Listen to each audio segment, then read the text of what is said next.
senators know how strongly you feel. Vote now. Are you going to pack the Make court? sure you, in fact, let people know He doesn't want you're to a answer the senator. question. I'm not going to answer the question Why because wouldn't you answer that because question? the question you want to put a lot of the new question Supreme Court is justice, the radical question, left. Will you shut up, man? Listen, who is on your list, Joe? This Who's is on your so list? right. Gentlemen, I think This we've is ended so this. He's going to pack the unpresidential. court. We have We're not going to give a list. We have ended this segment. We're going to move on to the second segment. That was really a productive segment, wasn't it? Keep yapping, man. The people understand, Joe. They sure do. 47 years you've done nothing. They understand. All right. The second subject is COVID-19, which is an awfully serious subject, so let's try to be serious about it. We have had more than 7 million cases of coronavirus in the United States, and more than 200,000 people have died. Even after we produce a vaccine, experts say that it could be months or even years before we come back to anything approaching normal. My question for both of you is, based on what you have said and done so far and what you have said you would do starting in 2021, why should the American people trust you more than your opponent to deal with this public health crisis going forward? In this case, the question goes to you first, sir. 2 minutes uninterrupted. Good luck. 200,000 dead. As you said, over 7 million infected in the United States. We, in fact, have 5%, 4% of the world's population, 20% of the deaths. 40,000 people a day are contracting COVID. In addition to that, about between 750 and 1,000 people a day are dying. When he was presented with that number, he said, it is what it is. Well, it is what it is because you are who you are. That's why it is. The president has no plan. He hasn't laid out anything. He knew all the way back in February how serious this crisis was. He knew it was a deadly disease. What did he do? He's on tape as acknowledging he knew it. He said he didn't tell us or give people a warning of it because he didn't want to panic the American people. You don't panic. He panicked. In addition to that, what did he do? He went in and we were insisting that the Chinese, the people we had on the ground in China should be able to go to Wuhan and determine for themselves how dangerous this was. He did not even ask Xi to do that. He told us what a great job Xi was doing. He said we owe him a debt of gratitude for being so transparent with us. And what did he do then? He then did nothing. He waited and waited and waited. He still doesn't have a plan. I laid out back in March exactly what we should be doing.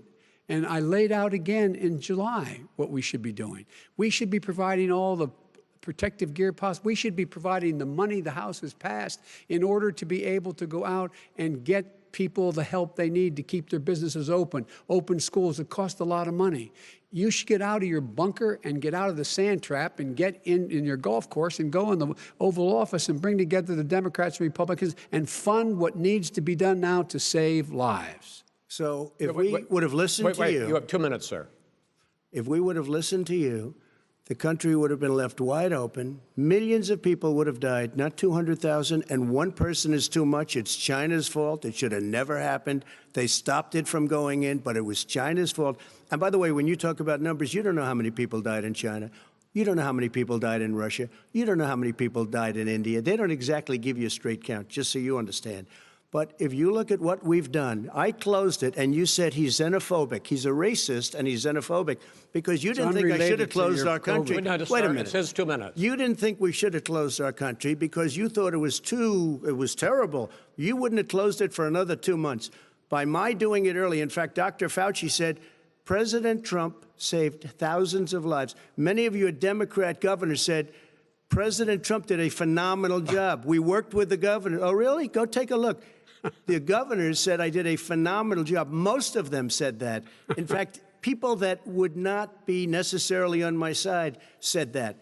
President Trump did a phenomenal job. We did. We got the gowns. We got the masks. We made the ventilators. You wouldn't have made ventilators. And now we're weeks away from a vaccine. We're doing therapeutics already. Fewer people are dying when they get sick. Far fewer people are dying. We've done a great job. The only thing I haven't done a good job, and that's because of the fake news. no matter what you say to them, they give you bad press on it. It's just fake news. They give you good press, they give me bad press, because that's the way it is, unfortunately. But let me just tell you something. I don't care. I've gotten used to it. But I'll tell you, Joe, you could never have done the job that we did. You don't have it in your blood. You could have never done that job. I know how to do the job. I know how to get the job Well, you done. didn't do very well in swine flu. H1N1, you were a disaster. Your own chief of staff said you were a disaster. 14,000 people died, not 200,000. There was no very- economic recession. Sir, you made a Far point. less there was no lethal recession. disease, You made by a the way. point. Let him answer it. And there was no one, we didn't shut down the economy. This is his economy he's shut down. The reason it's shut down is because, look, you folks at home, how many of you got up this morning and had an empty chair at the kitchen table because someone died of COVID? How many of you were in a situation where you lost your mom or dad and you couldn't even speak to them? You had a nurse holding a phone up so you could, in fact, say goodbye. You would have lost far How more many people. Far more people. And, you would have been and by the way, months late. your own, You were his months behind me, his Joe. own CDC director says we could lose as many as another 200,000 people between now and the end of the year. And he held up, he said, if we just wear a mask, we can save half those numbers, just a mask. And by the way, in terms of the whole notion of a vaccine, we're for a vaccine, but I don't trust him at all, nor do you. I know you don't. What we trust is a scientist. You don't we trust Dr. Johnson Fauci. & Johnson, Pfizer? Okay, by the way, gentlemen, let me move on to questions about the future, because you both have touched on two of the questions I'm going to ask. Focusing on the future first, President Trump, you have repeatedly either contradicted or been at odds with some of your government's own top scientists. The week before last, the head of the Centers for Disease Control, Dr. Redfield, said it would be summer before the vaccine would become generally available to the public. You said that he was confused and mistaken. Those were your two words. Yeah. But Dr. Slaoui, the head of your Operation Warp Speed, has said exactly the same thing. Are they both wrong? Well, I've spoken to the companies, and we can have it a lot sooner. It's a very political thing because people like this would rather make it political than save lives. God. It is a very political thing. I've spoken to Pfizer. I've spoken to all of the people that you have to speak to. We have great Moderna, Johnson & Johnson, and others. They can go faster than that by a lot. Become very political because the left, or I don't know if I call them left, I don't know what I call the them. head of your Operation Warp Speed, Dr. Slaoui? I disagree with him. Yeah, no, I disagree with both of them. And he didn't say that. He said it could be there, but it could also be much sooner. I had him in my office 2 days ago. He talked about the summer, sir, before it's generally available, just like He Dr. said it's a Redfield. possibility that we'll have the answer before November 1st. It could also I'm be talking after about when it's that. generally available, not when it Well, will we're be. going to deliver it right away. We have the military all set up logistically. They're all set up.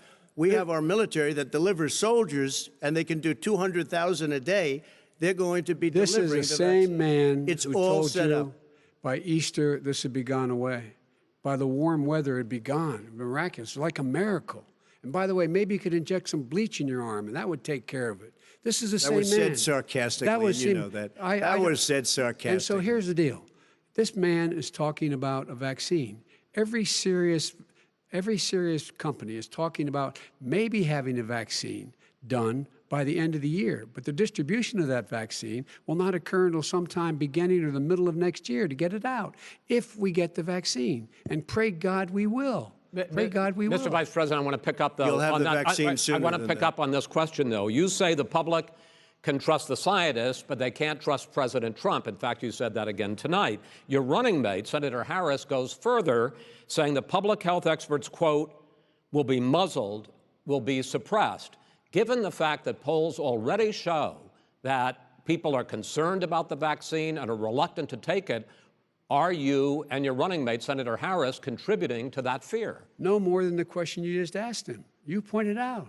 He puts pressure and disagrees with his own scientists. But you're saying Everybody you can't, or knows. Senator And, Harris is saying no, you can't trust the scientists. No. You can trust the scientists. She didn't say that. You can't trust She said the public health Did say experts, that. quote, will be muzzled, will be suppressed. Well, that's what he's going to try to do. But there's millions of scientists, there's thousands of scientists out there, like here at this great hospital, that don't work for him. Their job doesn't depend on him. That's not, they're the people, and by the way. I spoke to the and Fauci, scientists that are in charge. By the way. They will have the vaccine very soon. Let him finish. Do you believe for a moment what he's telling you in light of all the lies he's told you about the whole issue relating to COVID. He still hasn't even acknowledged that he knew this was happening, knew how dangerous it was going to be back in February, and he didn't even tell you. He's on record as saying it. He panicked or he just looked at the stock market, one of the two, because guess what? A lot of people died, and a lot more are going to die unless he gets a lot smarter, a lot quicker. Mr. President? Did you use the word smart? So you said you went to Delaware State, but you forgot the name of your college. You didn't go to Delaware State. You graduated either the lowest or almost the lowest in your class. Don't ever use the word smart with me. Don't ever use that word. Oh, give me a break. Because you know what? There's nothing smart about you, Joe. 47 years, you've done nothing. Let's have this debate. And if you We'll would see have who's had, let me just tell you something, Joe. No, If you would have had the charge of what I was put through, I had to close the greatest economy in the history of our country. And by the way, now it's being built again. see, and he's it's We're going to going get up to the fast. economy in the next segment, sir. Okay. It's going up fast. Okay. Look forward to talking. When it comes to how the virus has been handled so far, the two of you have taken very different approaches, and this is going to affect how the virus is handled going forward by whichever of you ends up becoming the next president. I want to quickly go through several of those. Reopenings. Vice President Biden, you have been much more reluctant than President Trump about reopening the economy and schools. Why, sir? Because he doesn't have a plan. If I were running, I know what the plan is. You've got to provide these businesses the ability to have the money to be able to reopen with the PPE as well as with the sanitation they need. You have to provide that them to Nancy plastic. Pelosi. Well, he's just shush for a minute. Tell it to Nancy Pelosi. And Schumer, by the Brian way, Chuck. Nancy Pelosi and Schumer, they have a plan. He won't even meet with them. The Republicans won't meet with him in the Senate. And he sits in his golf course. And I mean, literally, think about it. You probably play think more than about I it. do, Joe. What about this question of reopenings and the fact? Well, he wants to shut down this country, and I want to keep it open. And we did a great he thing just by admitted shutting he it shut down. it down. Wait a minute, Let Joe. him Let me finish, shut sir. you down for a second, Joe, just for 1 second. He wants to shut down the country. We just went through it. We had to because we didn't know anything about the disease. Now we found that elderly people with heart problems and diabetes and different problems are very, very vulnerable. We learned a lot. Young children aren't. Even younger people aren't. We've learned a lot. But he wants to shut it down. More people will be hurt by continuing. If you look at Pennsylvania, if you look at certain states that have been shut down, they have Democrat governors all. One of the reasons they're shut down is because they want to keep it shut down until after the election on November 3rd. I want to move on to another because subject. it's a I want to move political on to thing. another I've subject. got to But respond. those states are not doing well that are shut down Which is right gotta now. now. respond to that. Wants President to shut Trump, down the you whole have country. begun to increasingly question the effectiveness of masks as a disease preventer.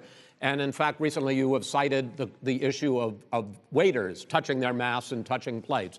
Are you questioning No, I think the masks efficacy are okay. of You have masks? to understand, if you look, I mean, I have a mask right here. I put a mask on, when I think I need it. Tonight, as an example, everybody's had a test, and you've had social distancing and all of the things that you have to. But I Just wear like your masks rallies. when needed. When needed, I wear masks. Okay, let me ask. I don't wear masks like him. Every time you see him, he's got a mask. He could be speaking 200 feet away from it. He shows up with the biggest mask I've ever seen. I will say this. Vice President Biden, go ahead, sir.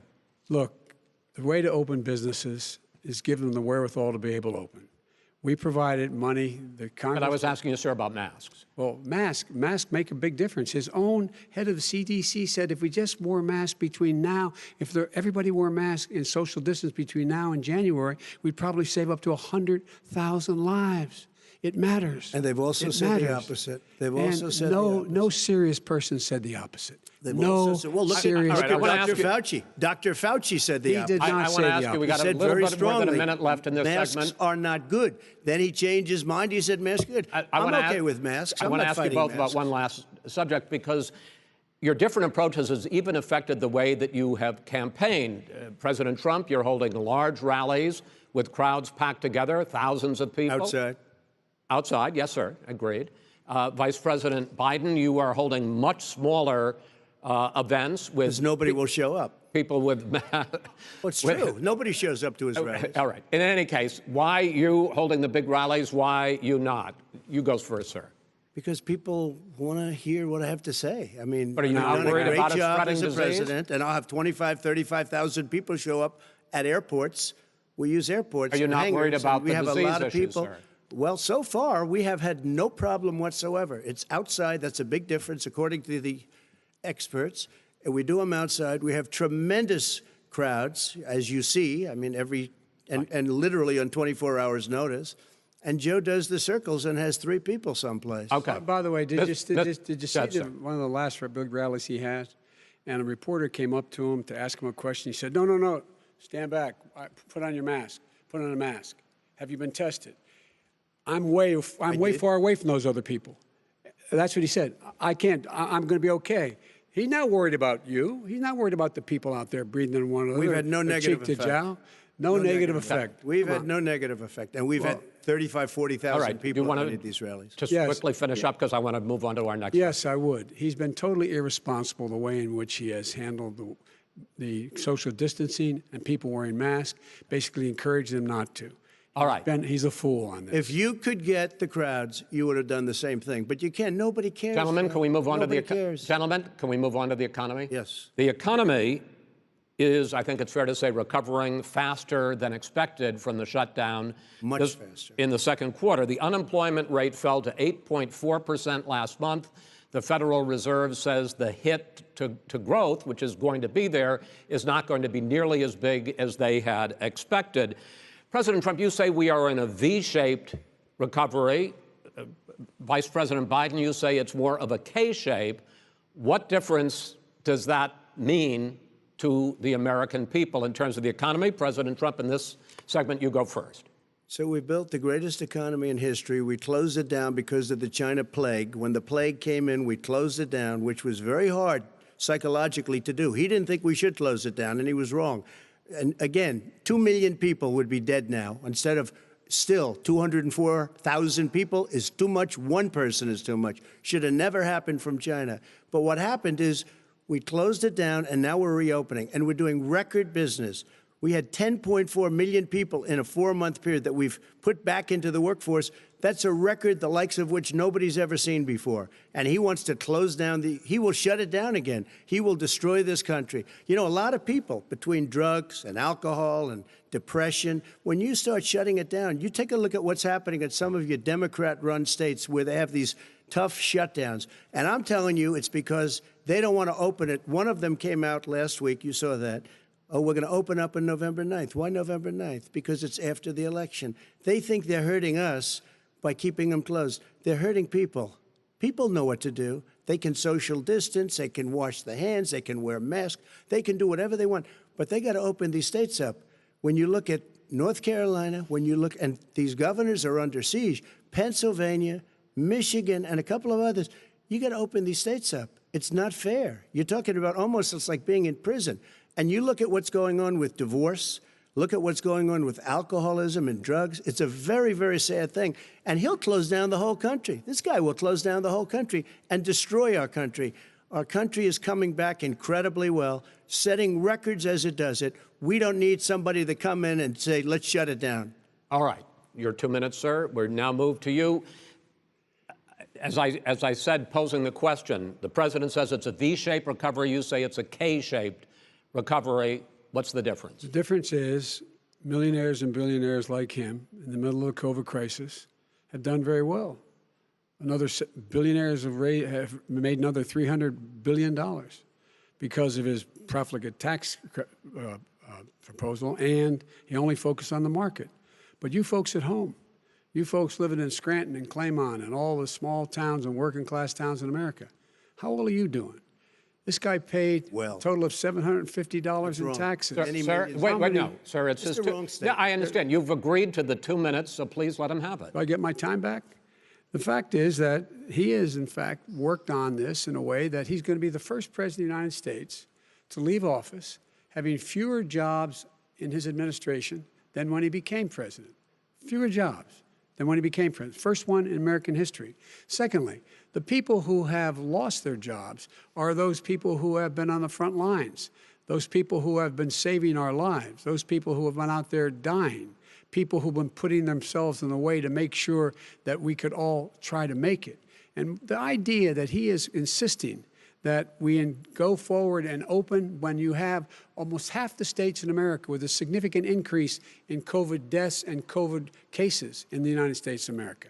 And he wants to open it up more. Why does he want to open it up? Why doesn't he take care of the American? You can't fix the economy until you fix the COVID crisis. And he has no intention of doing anything about making it better for you all at home in terms of your health and your safety. Schools, why aren't schools open?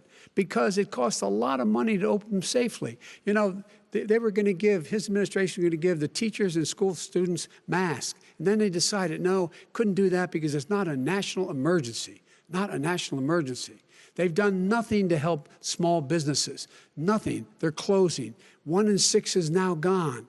He ought to get on the job and take care of the needs of the American people so we can open safely. All right, your time is up, sir. Well, we are going to get to... I have to respond to that. Well, you both had 2 minutes, sir.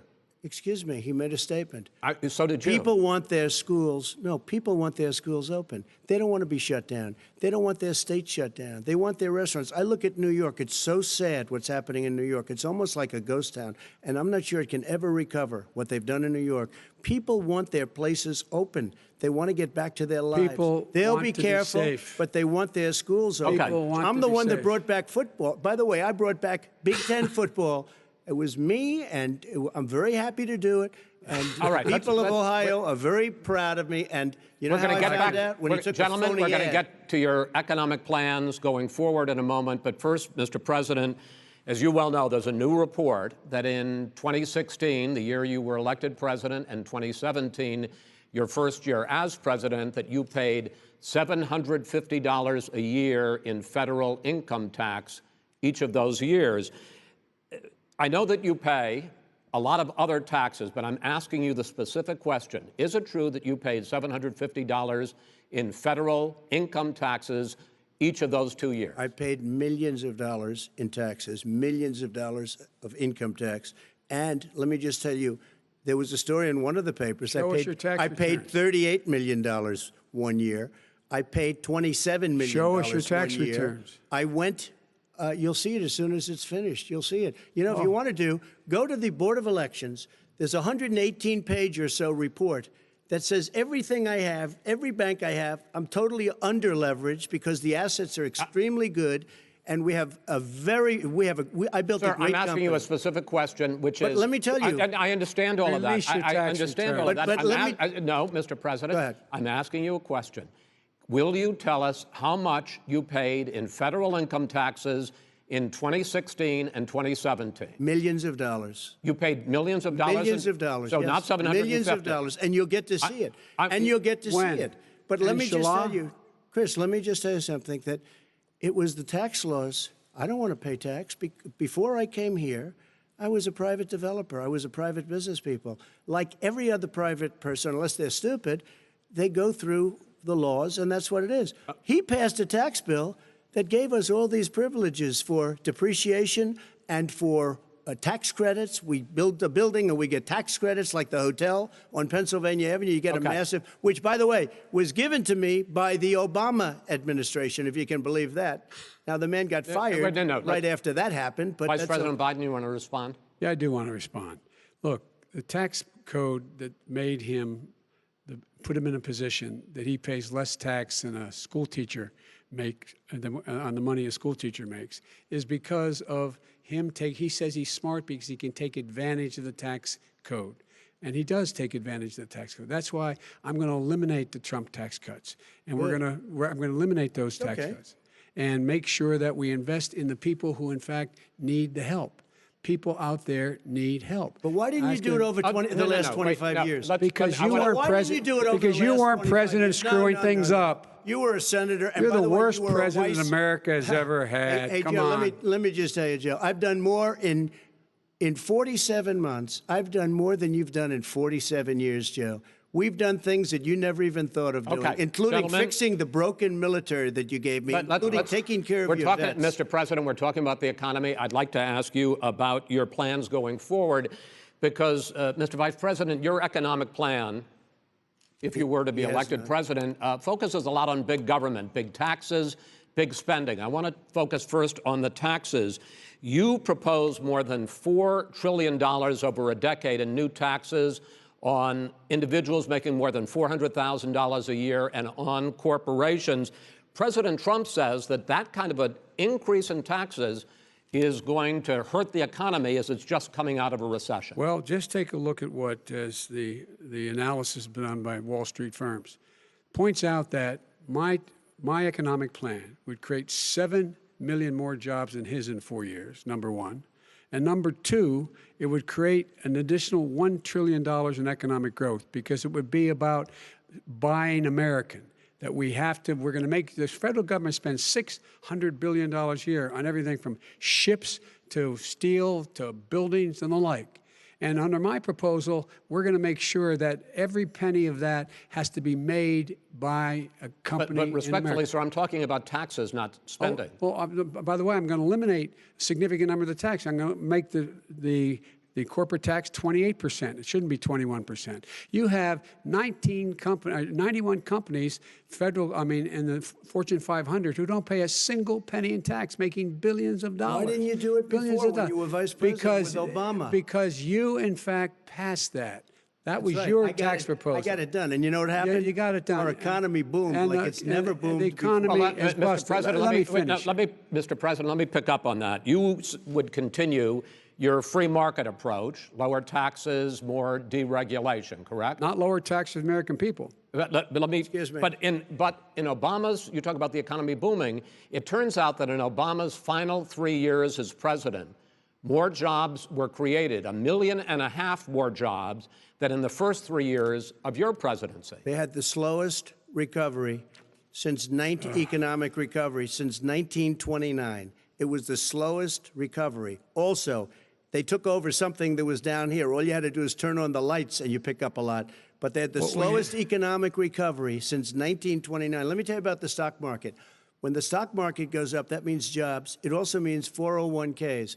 If you got in, if you ever became president with your ideas, you want to terminate my taxes, I'll tell you what, you'll lose half of the companies that have poured in here will leave, and plenty of companies that are already here, they'll leave for other places.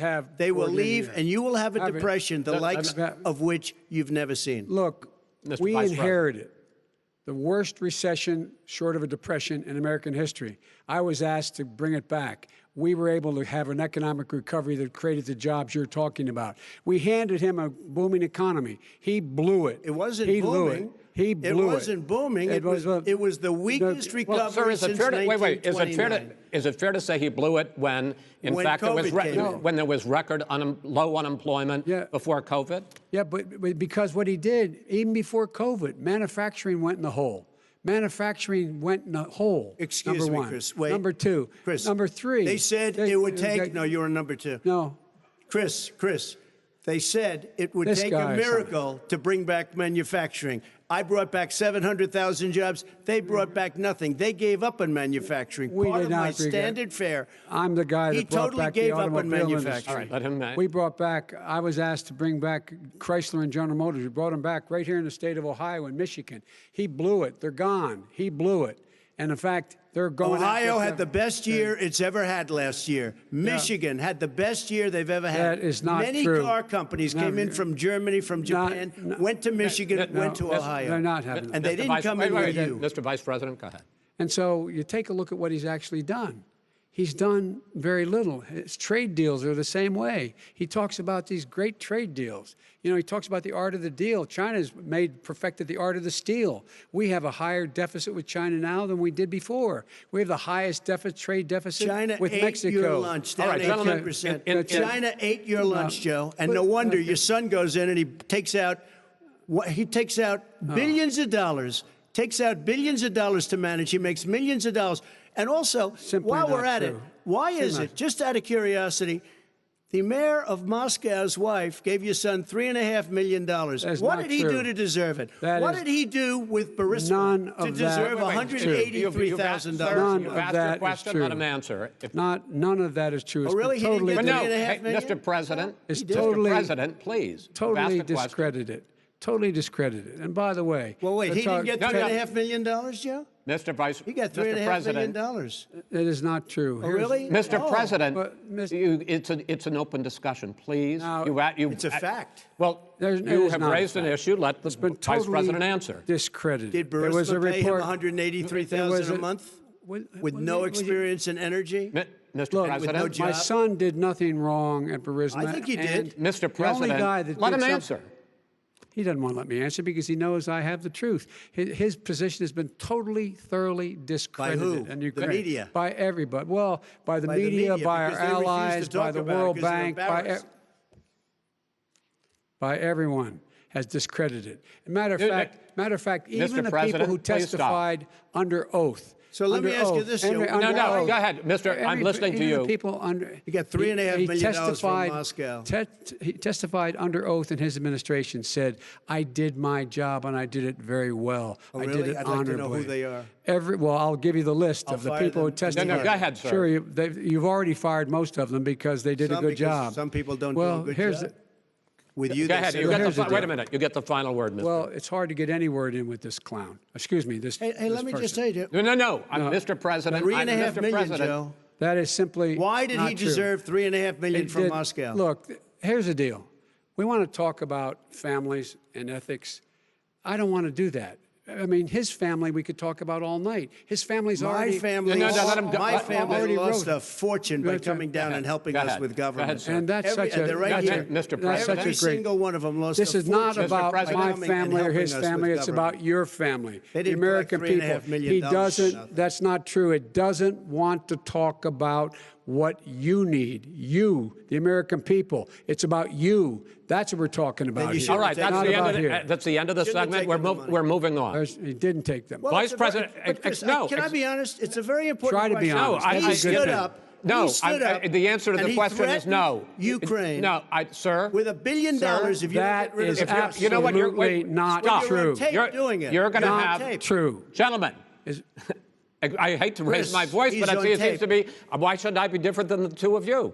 So here's the Got a deal. good point. We have 6 segments. We have ended that segment. We're going to go to the next segment. In that segment, you each are going to have 2 uninterrupted moments. In those 2 uninterrupted minutes, Mr. President, you can say anything you want.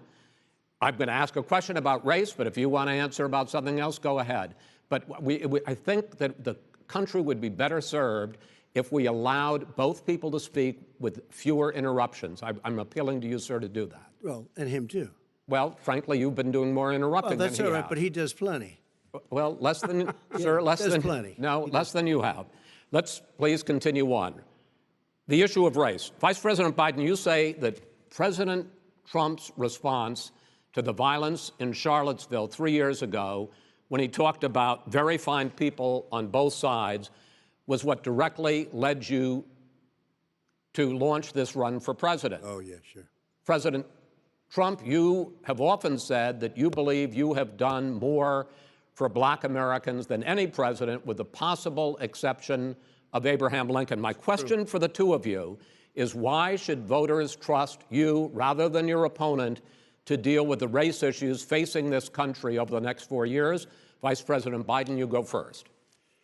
It's about equity and equality. It's about decency. It's about the Constitution.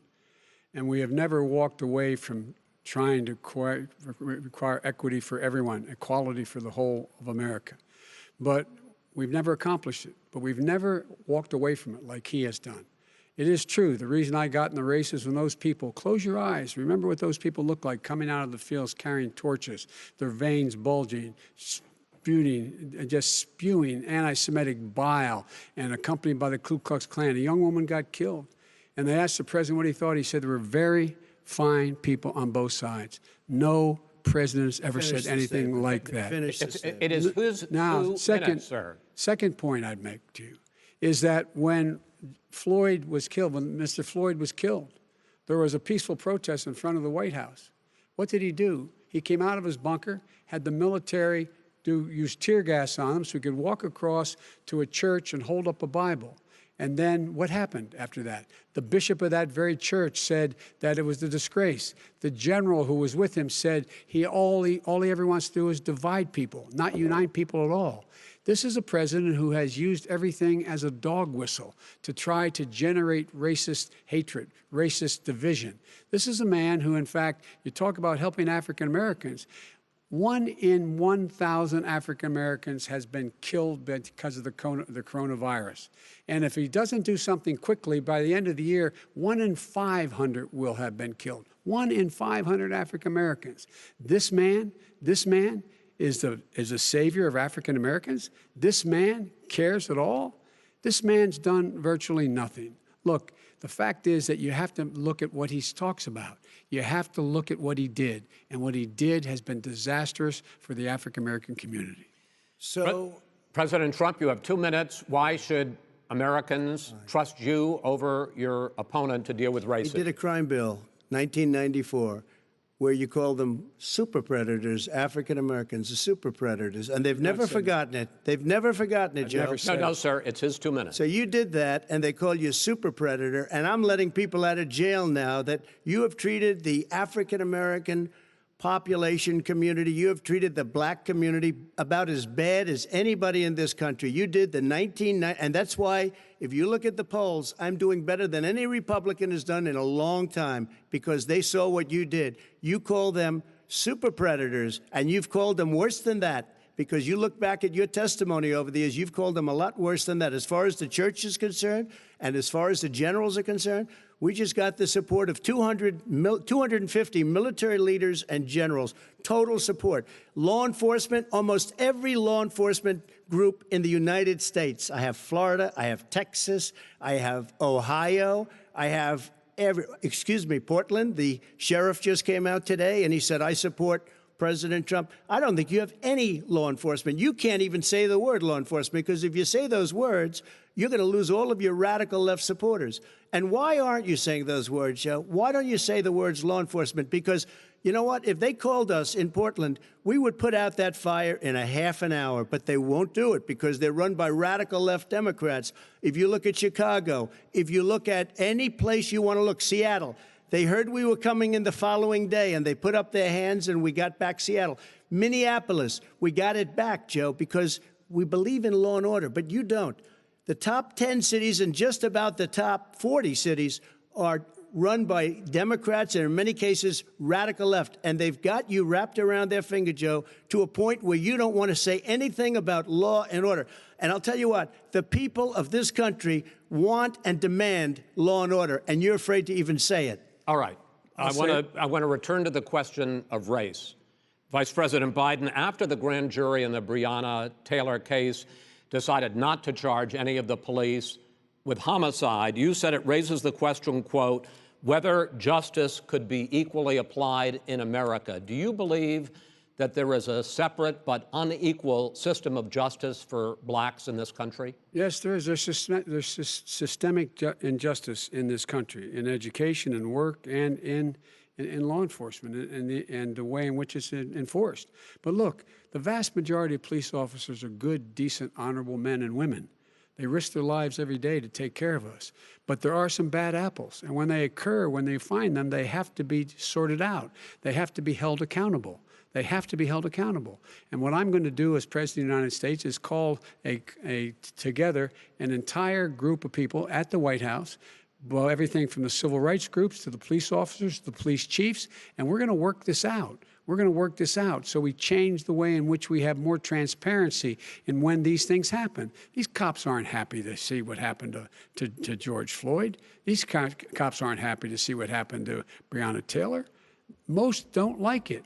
But we have to have a system where people are held accountable. And by the way, violence in response is never appropriate. Never appropriate. Peaceful protest is. Violence is never appropriate. All right. What is peaceful protest? When they run through the middle of a town and burn down your stores and kill people all over the place, and you say peaceful protest? President Trump, no, it's I'm not not, asking. But you say it is. President Trump, I'd like to continue with the issue of race. Please. I promise we're going to get to the issue of law and order in a moment. Fine. This month, your administration directed federal agencies to end racial sensitivity training that addresses white privilege or critical race theory. Why did you decide to do that, to end racial sensitivity training? And do you believe that there is systemic racism in this country, sir? I ended it because it's racist. I ended it because a lot of people were complaining that they were asked to do things that were absolutely insane, that it was a radical revolution that was taking place in our military, in our schools, all over the place, and you know it, and so does everybody else. And he would know. What is radical about racial sensitivity training, sir? If you were a certain person, you had no status in life. It was sort of a reversal. And if you look at the people, we were paying people hundreds of thousands of dollars to teach very bad ideas and, frankly, very sick ideas. And really, they were teaching people to hate our country. And I'm not going to do that. I'm not going to allow that to happen. We have to go back to the core values of this country. They were teaching people that our country is a horrible place, it's a racist place, and they were teaching people to hate our country. And I'm not going to allow that to happen. Vice President Biden? Nobody's doing that. He's the racist. You just don't know. Here's the deal. I know a lot more about this than he does. Let him finish. The fact is that there is racial insensitivity. People have to be made aware of what other people feel like, what insults them, what is demeaning to them. It's important to people know they don't want to. Many people don't want to hurt other people's feelings, but it makes a big difference. It makes a gigantic difference in the way a child is able to grow up and have a sense of self-esteem. It's a little bit like how this guy and his friends look down on so many people. They look down their nose on people like Irish Catholics like me and grew up in Scranton. They look down on people who don't have money. They look down on people who are of a different faith. They look down on people who are a different color. In fact, we're all Americans. The only way we're going to bring this country together is bring everybody together. There's nothing we cannot do if we do it together. We can take this on and we can defeat racism in America. President Trump, sir. During the Obama-Biden administration, there was tremendous division. There was hatred. You look at Ferguson, you go to many places. Look at Oakland. Look what happened in Oakland. Look what happened in Baltimore. Look what happened. Frankly, it was more violent than what I'm even seeing now. Oh, my but Lord. The reason is that ridiculous. the Democrats that run these cities don't want to talk like you about law and order. Violent and you crime, still haven't mentioned. violent Are you crime. in favor of law and order? I'm in favor of law. You follow it. Are you in favor of law and order? Go yes, ahead, I'm say in it. favor. You Everybody's asked a in favor question, of let him finish. Law He and order. loses Law lefty. and order. Let him answer. Law and order with justice, where people get treated fairly. Okay. And the fact of the matter is, violent crime went down 15% in our administration. All right. It's gone up on his watch. Went down much more in ours. All right, we're now. Mr. President, you're going to. Mr. President, every record in the book. Mr. President, you're going to be very happy because we're now going to talk about law and order. Places we had trouble were Democratic-run cities. That's exactly my question. Democratic. There has been a dramatic increase in homicides in America this summer, particularly, and you often blame that on Democratic mayors and Democratic governors, but in fact, there have been equivalent spikes in Republican-led cities like Tulsa and Fort Worth. So the question is this really a party issue? I think it's a party issue. You can bring in a couple of examples, but if you look at Chicago, what's going on in Chicago, where 53 people were shot and 8 died, shot. If you look at New York, where it's going up like nobody's ever seen anything, the numbers are going up 100, 150, 200%. Crime. It is crazy what's going on. And he doesn't want to say law and order because he can't, because he'll lose his radical left supporters. And once he does that, it's over with. But if he ever got to run this country and they ran it the way he would want to run it, our suburbs would be gone. By the way, our suburbs would be gone, and you would see problems like you've never seen. He wouldn't know a suburb unless he took a wrong turn. Oh, I know suburbs. He would not. So much Go ahead. Wait a minute. I was raised in the suburbs. This is not 1950. All these dog whistles and racism don't work anymore. Suburbs are by and large integrated. There's many people today driving their kids to soccer practice and/or to black and white and Hispanic in the same car as there have been any time in the past. What really is a threat to the suburbs and their safety is his failure to deal with COVID. They're dying in the suburbs. His failure to deal with the environment. They're being flooded. They're being burned out because his refusal to do anything. That's why the suburbs are in trouble. I do want to talk about this issue of law and order, though. And in the joint recommendation that came from the Biden-Bernie Sanders task force, you talked about, quote, reimagining policing. First of all, what does reimagining policing mean, and do you support? It means Let me, if I might finish the question. What does reimagining policing mean, and do you support the Black Lives Matter call for community control of policing?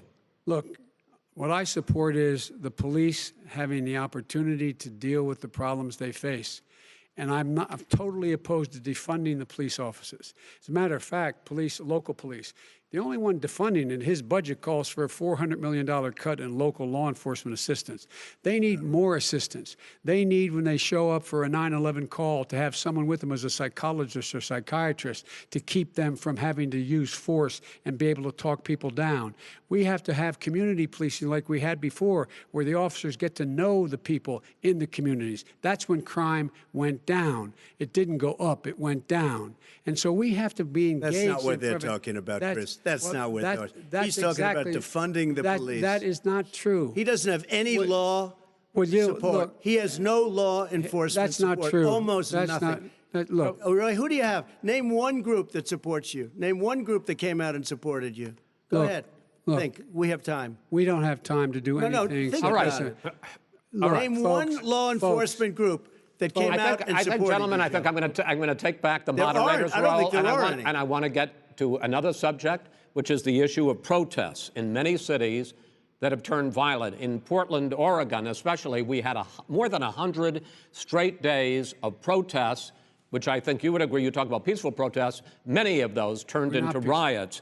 Mr. Vice President, you say that people who commit crimes should be held accountable. The question I have, though, is, as the Democratic nominee, and earlier tonight you said that you are the Democratic Party right now, have you ever called the Democratic mayor of Portland or the Democratic governor of Oregon and said, hey, you got to stop this, bring in the National Guard, do whatever it takes, but you stop the days and months of violence in Portland?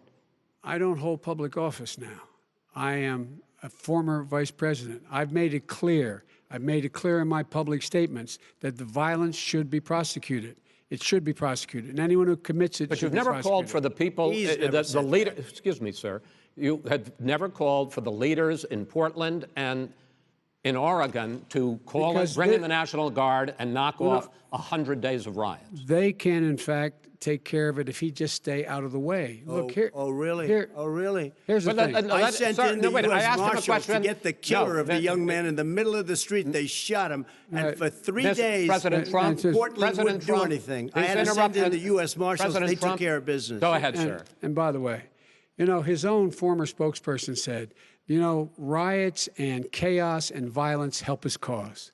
That's what this is all about. I don't know who said that. I do. Who? I think Kellyanne Conway. I don't think she said that. She said that. And so here's the All right. But here's the point. Go ahead, The point sir. is that that's what he is, keeps trying to rile everything up. He doesn't want to calm things down. Instead of going in and talking to people and saying, let's get everybody together, figure out how to deal with this. What's he do? He just pours gasoline in the fire constantly, and every single solitary time. Okay, and to end this, button up this segment, I'm going to give you a minute to answer, sir. You have repeatedly criticized. I have to answer his No, statement. you have His statement. repeatedly. Wait, you have just one no. second. You've been talking You back made and a forth. statement. I'm asking you. I would love to you know, end it. sir. I would love to end it, and you we know, if would you want to very switch seats, We would could very quickly. We could do that, but I'd send in I'm- the National Guard. It would be over. There'd be no problem. Okay, But they good. don't want to accept the National Guard. You have repeatedly criticized the vice president for not specifically calling out Antifa and other left-wing That's right. extremist groups. But are you willing tonight to condemn white supremacists and militia groups and to say that they need to stand down and not add to the violence in a number of these cities, as we saw in Kenosha and as we've seen in Portland? Sure, are you I'm willing prepared to do specifically that, but do it? Well, I go would ahead, say, sir. I would say almost everything I see is from the left wing, not from the right wing. So what are you If saying? I'm willing to do anything. I want to see Well, peace. then do it, sir. Say it. Do it. Say it. Do you want to call him? What do you want to call him? Give me a name. Give me a White name. Go ahead. supremacists and Who would right you like me to supremacists. condemn? White Proud Boys. supremacists and right-wing Proud militia. Boys, stand back and stand by. But I'll tell you what. somebody's got to do something about Antifa and the left, because this is not a right-wing problem. His This own is a left-wing. FBI director This said is a the threat left-wing of problem. white Go ahead, sir. supremacists. Antifa's an idea, not an organization. Oh, you gotta be not kidding. militia. That's what Oh, really? his It's an idea. His Okay. FBI director Gentlemen, said. Well, we're then gonna- you know what? No, He's no, wrong. we're done, sir. We're moving on to the next. We're Everybody moving. gives you When a bat advice hits in you your over the head, that's not administration. an idea. Everybody in Antifa your is bad. administration tells you the truth has a bad idea. Can I tell you what? You have no ideas that are Antifa is a dangerous, All right, radical gentlemen, group. we're now moving on to the Trump And and you ought to be Biden careful with records. them. They'll overthrow you. When in a 2 president, seconds. I'm going to ask a question. When the president seeks a second term, it is generally a referendum on his record. But Vice President Biden, you like to quote one of your dad's sayings, which is, don't compare me to the almighty, compare me to the alternative. And in this case, sir, you are the alternative. Looking at both of your records, I'm going to ask each of you, why should voters elect you president over your opponent? In this segment, President Trump, you go first, 2 minutes. Because there has never been an administration or president who has done more than I've done in a period of 3.5 years. And that's despite the impeachment hoax. And you saw what happened today with Hillary Clinton, where it was a whole big con job. But despite going through all of these things, where I had to fight both flanks and behind me and above, there has never been an administration that's done what I've done. The greatest, before COVID came in, the greatest economy in history, lowest unemployment numbers. Everything was good. Everything was going. And by the way, there was unity going to happen. People were calling me for the first time in years. They were calling and they were saying, it's time maybe. And then what happened? We got hit, but now we're building it back up again. A rebuilding of the military, including Space Force and all of the other things. A fixing of the VA, which was a mess under him. 308,000 people died because they didn't have proper health care. It was a mess. And we now got a 91% approval rating at the VA, our vets. We take care of our vets. But we've rebuilt our military. The job that we've done, and I'll tell you something, some people say maybe the most important. By the end of the first term, I'll have approximately 300 federal judges and Court of Appeals judges, 300, and hopefully 3 great Supreme Court justices. That is a record, the likes of which very few people, and you know one of the reasons I'll have so many judges? Because President Obama and him left me 128 judges to fill. When you leave office, you don't leave any judges. That's like you just don't do that. They left 128 openings, and if I were a member of his party, because they have a little different philosophy, I'd say if you left us 128 openings, you can't be a good president, you can't be a good vice president. But I want to thank you because it gives us almost, it'll probably be above that number by the end of this term. 300 judges, it's a record. Looking at both your records, why should voters elect you president as opposed to President Trump? You have 2 minutes uninterrupted. Under this president, we become weaker, sicker, poorer, more divided, and more violent. When I was vice president, we inherited a recession. I was asked to fix it. I did. We left him a booming economy, and he caused the recession. With regard to being weaker, the fact is that I've gone head-to-head with Putin and made it clear to him we're not going to take any of his stuff. He's Putin's puppy. He still refuses to even say anything to Putin about the bounty on the heads of American soldiers. Your son got $3.5 million. And by the way, my son... Wait a minute. Mr. President, your campaign agreed to both sides would get 2-minute answers uninterrupted. Well, your side agreed to it, and why don't you observe what your campaign agreed to as a ground rule, okay, sir? He never keeps his word. Can you add No, back no, I'm not asking. That was a rhetorical question. Can you Go add ahead, back sir. 30 seconds? Yeah, Because- yes, okay. you may have. All right. Go ahead. So, thirdly, we're poor. The billionaires have gotten much more wealthy by a tune of over $300 to $400 billion more just since COVID. You in the home, you got less. You're in more trouble than you were before. In terms of being more violent, when we were in office, there were 15% less violence in America than there is today. He's president of the United States. It's on his watch. And with regard to more divided, the nation can't stay divided. We can't be this way. And speaking of my son, the way you talk about the military, The way you talk about them being losers and being and just being suckers. My son was in Iraq. He spent a year there. He got the Bronze Star. He got the Conspicuous Service Medal. He was not a loser. He was a patriot, and the people left behind there were heroes. Really? And I resent. Are you talking like about hell. Hunter? Are you talking about Hunter? I'm talking about my son, Beau Biden. You're talking about. I don't know Beau. I know Hunter. Yeah, Hunter you know got Beau. thrown. Hunter got thrown out of the military. He was thrown out, dishonorably discharged. That's not true. He For wasn't dishonorably cocaine use. And he didn't have a job until you became vice president. And once you None became of that vice is president, true. he made a fortune in Ukraine, in China, in Moscow, That is simply and various not other places. true. He My made a son, fortune. My son, and he didn't have a job. My son, like a lot of people we know at home, had a drug problem. He's overtaken it. He's fixed it. He's worked on it, and I'm proud of him. But why was he proud of given my tens son. of millions All of right. dollars? But he wasn't given All right. tens of millions He was of dollars. given That tens is of totally, millions of that's been dollars. totally President Trump, discredited. we've already been Totally discredited.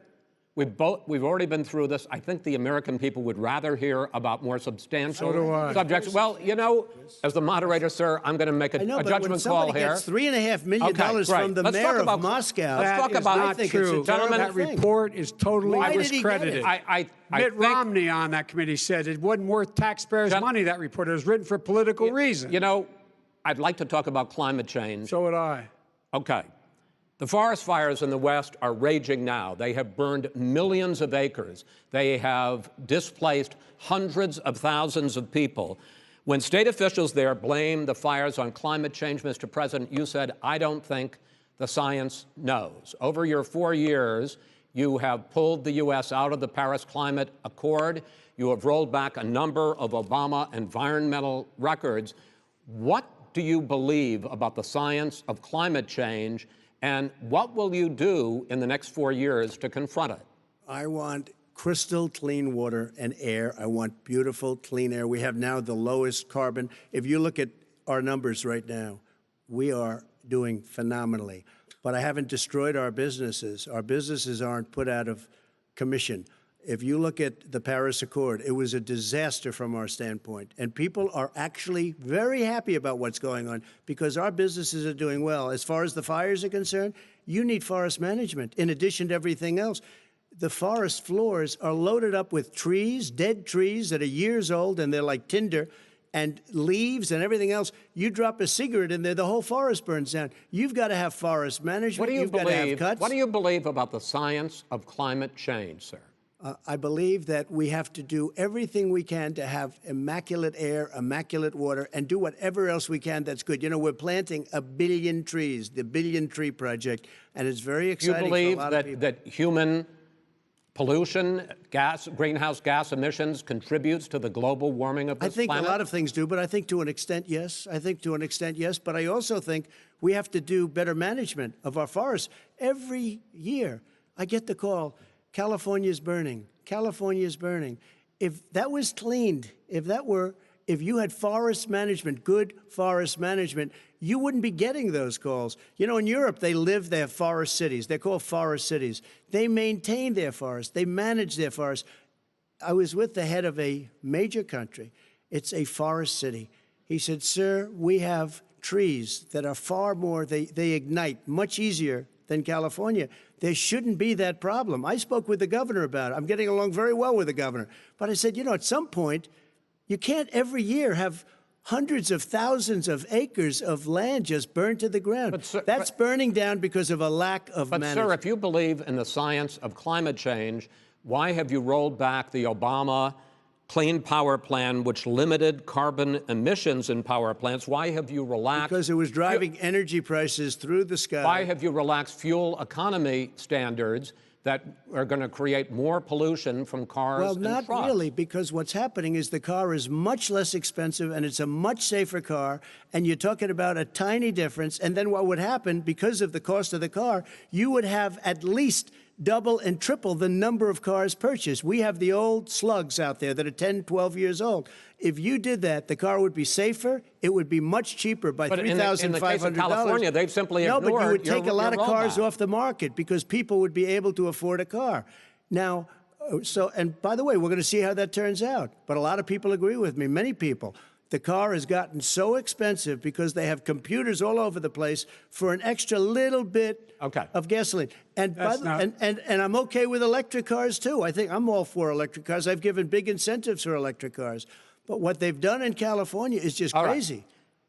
Vice President Biden, I'd like you to respond to the president's climate change record, but I also want to ask you about a concern. You proposed $2 trillion in green jobs. You talk about new limits, not abolishing, but new limits on fracking, ending the use of fossil fuels to generate electricity by 2035, and zero net emission of greenhouse gases by 2050. The president says a lot of these things would tank the economy and cost millions of jobs. He's absolutely wrong, number one. Number two, if in fact, during our administration, the Recovery Act, I was in charge, able to bring down the cost of renewable energy to cheaper than or as cheap as coal and gas and oil. Nobody's going to build another coal-fired plant in America. No one's going to build another oil-fired plant in America. They're going to move to renewable energy, number one.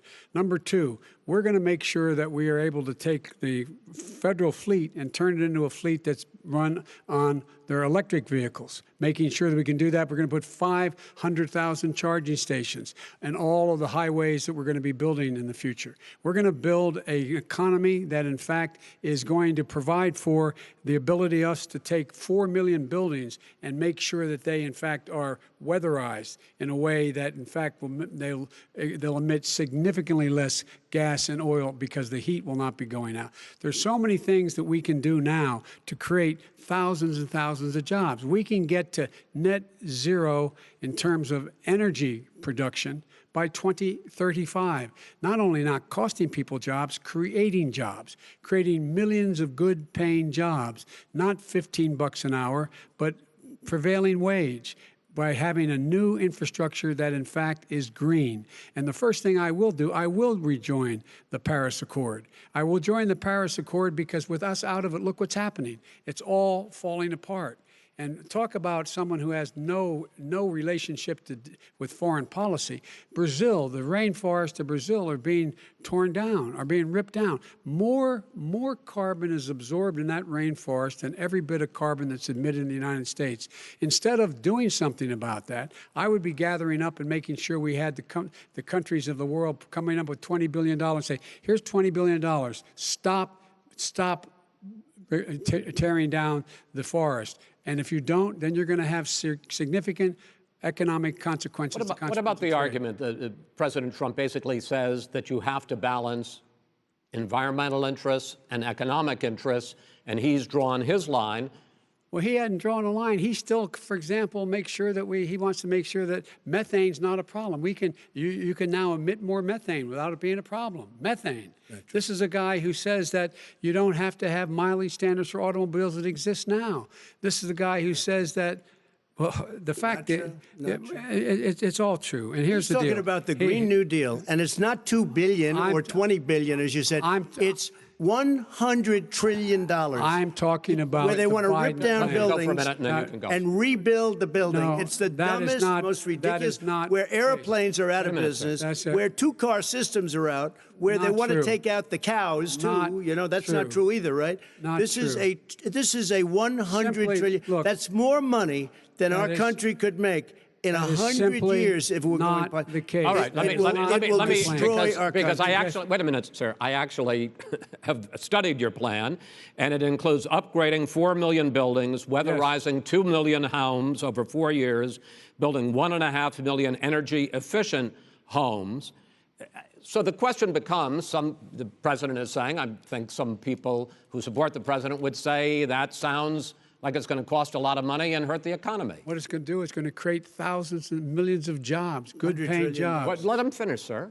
He doesn't know how to do that. $100 billion. The fact is, it's going to create millions of good-paying jobs, and these tax incentives for people to weatherize, which he wants to get rid of. It's going to make the economy much safer. Look how much we're paying now to deal with the hurricanes. By the way, he has an answer for hurricanes. He said maybe we should drop a nuclear weapon on them. They may. I never said that. That's at all. He did say. You made it up.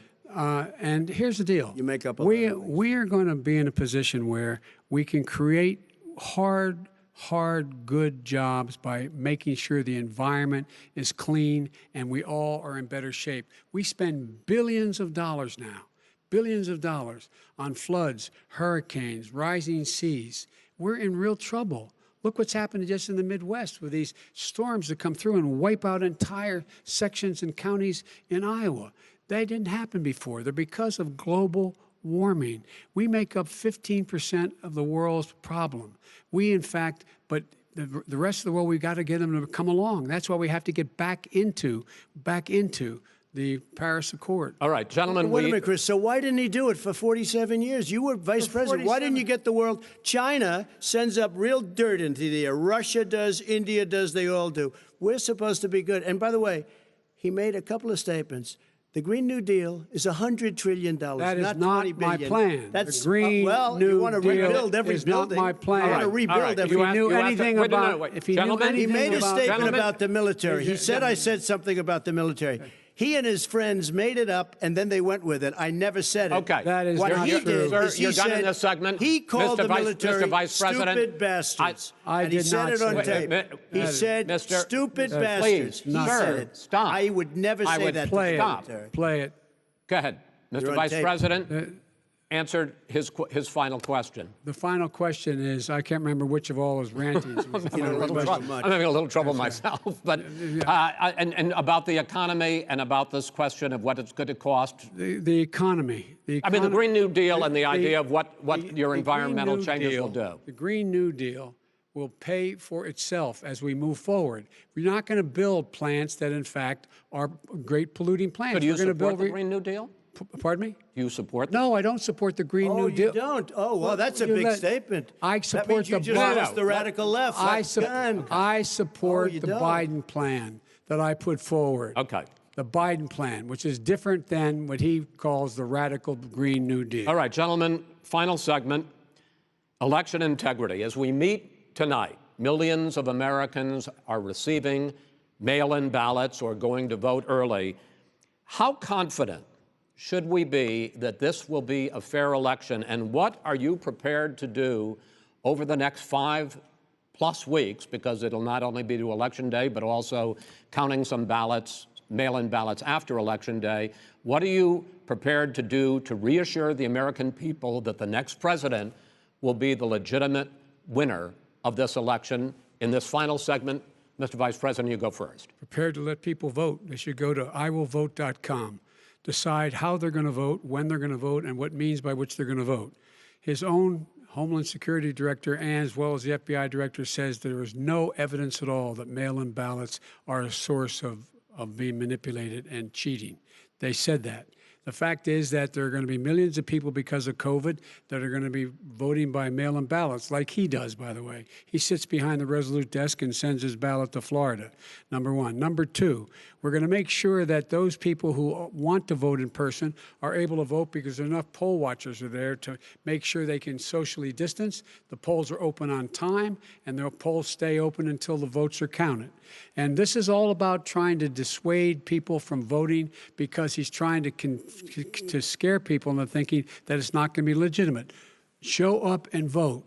You will determine the outcome of this election. Vote, vote, vote. If you're able to vote early in your state, vote early.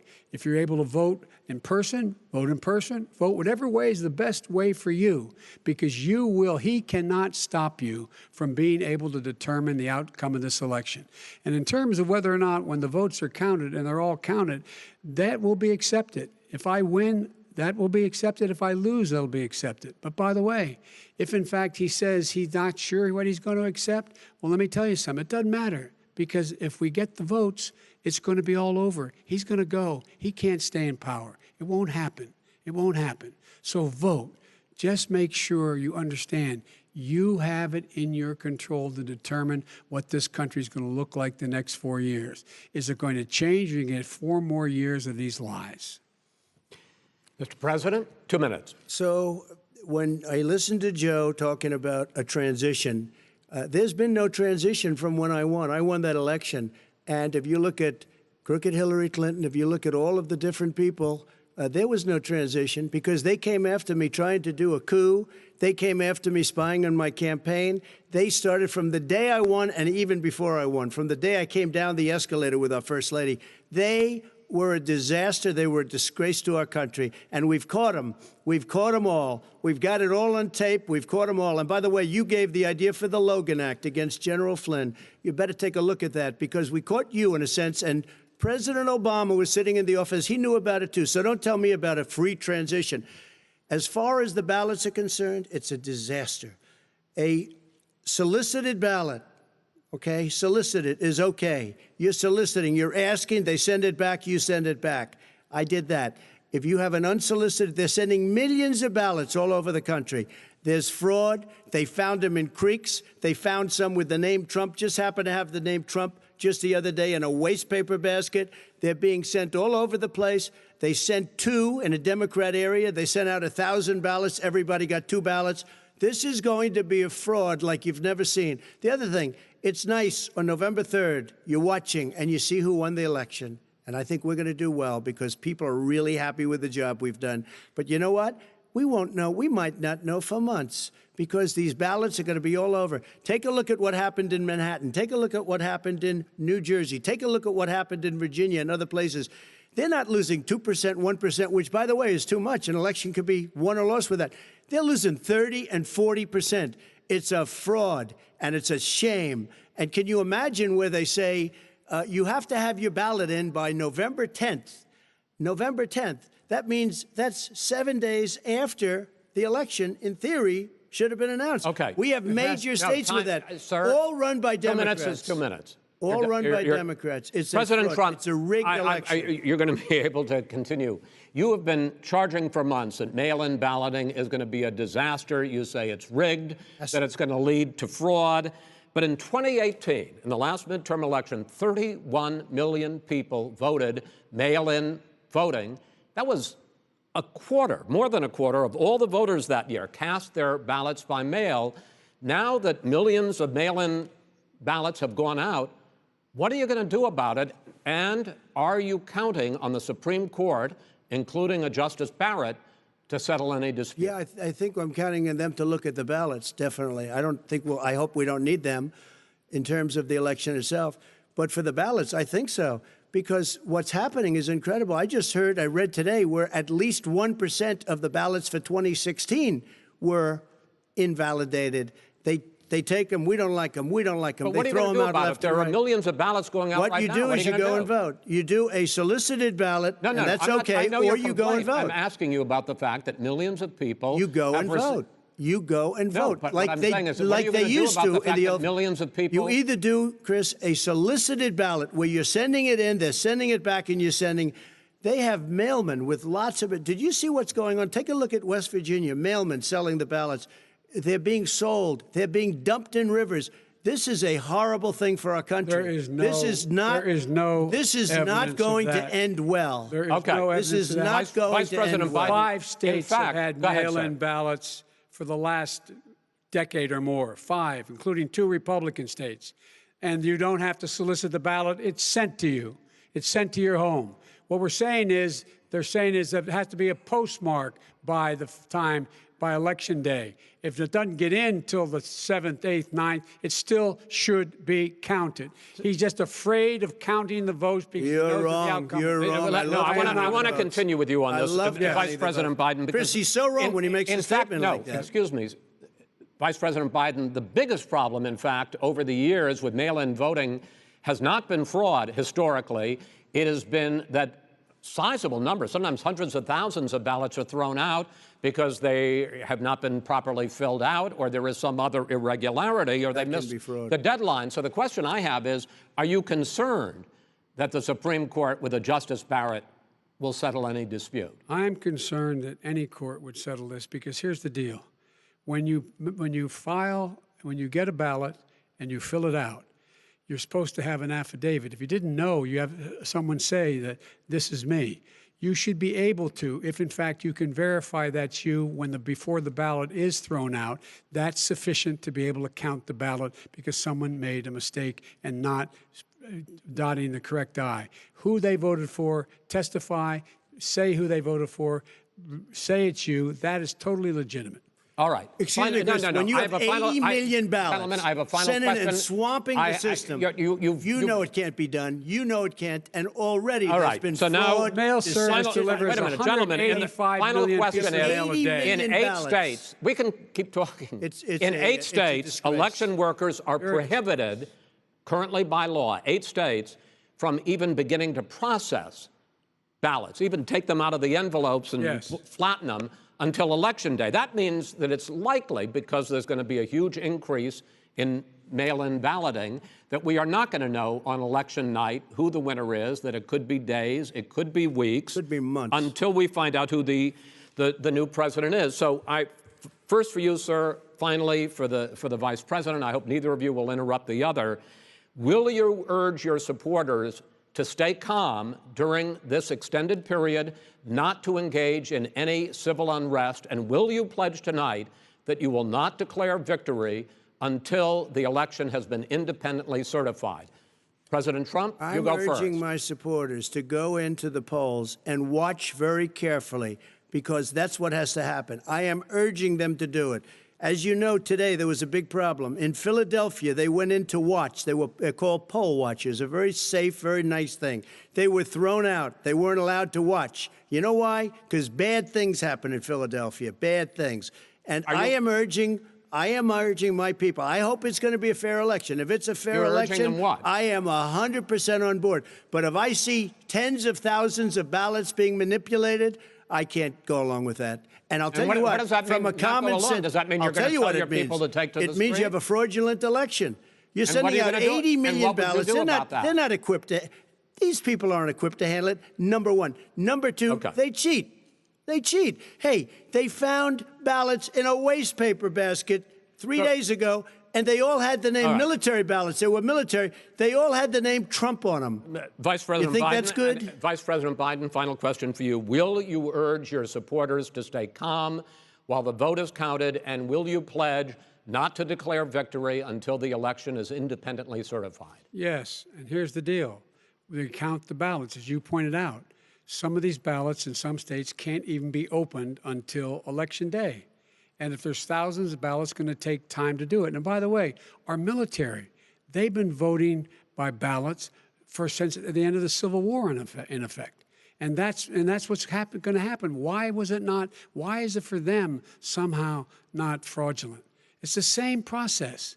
It's honest. No one has established at all that there is fraud related to mail-in ballots, that somehow it's a fraudulent process. It's already been established. Take but- a look at Carolyn Maloney's race I in asked Manhattan. you had an opportunity Look to at respond. Carolyn Monroe. Go ahead. They have no idea what Vice happened. President Biden, go ahead. He has no idea what he's talking about. Here's the deal. The fact is, I will accept it, and he will too. You know why? Because once the winner is declared, after all the ballots are counted, all the votes are counted, that'll be the end of it. That'll be the end of it. And if it's me, in fact, fine. If it's not me, I'll support the outcome. And I'll be a president not just for the Democrats. I'll be a president for Democrats and Republicans. And this guy, I want to if see in an fact, honest Okay. ballot count. Gentlemen, you We- say that's the end of Chris, it? This is I the end wanna of see this an debate? honest ballot count. We're And going to I think leave he it does there. too. To be continued as in more debates as we go on. President Trump, Vice President Biden, it's been an interesting hour and a half. I want to thank you both for participating in the first of 3 debates that you have agreed to engage in. We want to thank Case Western Reserve University and the Cleveland Clinic for hosting this event. The next debate, sponsored by the Commission on Presidential Debates, will be 1 week from tomorrow, October 7th, at the University of Utah in Salt Lake City. The 2 vice presidential nominees, Vice President Mike Pence and Senator Kamala Harris, will debate at 9 p.m. Eastern that night. We hope you watch. Until then, thank you and good night.